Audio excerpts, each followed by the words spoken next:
10 HF गायों से आप महीने का कितना कमा सकते हो, चलिए जानते हैं। इन्वेस्टमेंट की बात करते हैं तो आपको एक गाय पड़ेगी 50 से 70 हज़ार की। तो 10 गायों के आप लगा लो मोटा मोटा 5 से 6 लाख रुपए, वो मान लो। सेकंड जो अपना खर्चा है वो है शेड का। तो शेड में आप मोटा मोटा मान के चलो लाख से 1.5 लाख रुपए लगेंगे। थर्ड जो अपना खर्चा है वो है भूसा। गेहूं का जो भूसा होता है इनके लिए, वो स्टॉक करना पड़ेगा।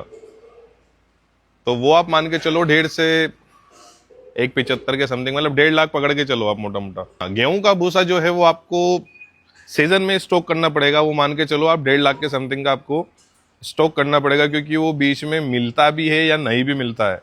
मिलता है तो महंगा मिलता है, इसलिए आपको जब गेहूं की फसल आती है तभी स्टॉक करना है। चौथा जो पॉइंट है, लेबर की बात करते हैं। लेबर के नाम पे आपको एक इंसान रखना है इनके बीच में जो सारा काम करेगा, तो वो लेगा सालाना 1.5 लाख रुपए समथिंग। तो मोटा मोटा टोटल खर्चा जो आप कैलकुलेट करोगे तो वो पहुंचेगा 8 से 10 लाख रुपए।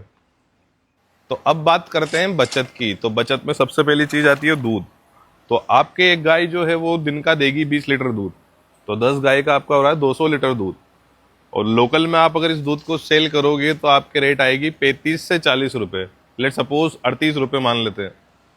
तो 200 इंटू 38 जो आप करोगे तो आपका पहुंचेगा 7,600 रुपए का डेली का दूध। तो मंथली का आप कैलकुलेट कर लीजिए 2,28,000। उसमें से आधा खर्चा हटा दीजिए, आपका बच रहा है 1,14,000। तो एक साल का कितना हो रहा है प्रॉफिट, आप जोड़ के मुझे बताइए। दूध के साथ साथ आप अगर प्रॉफिट की बात चल ही रही है तो प्रॉफिट में आपके ये जो देखो आप, ये बछड़ियां तैयार हो रही है, ये प्रॉफिट है। और इसके साथ जो गोबर हो रहा है वो आप बहुत तरीके से यूज में ले सकते हो, तो वो भी एक प्रॉफिट ही है। Thanks for watching. अगर कोई डाउट होता है तो कमेंट करिए। जय श्री राम।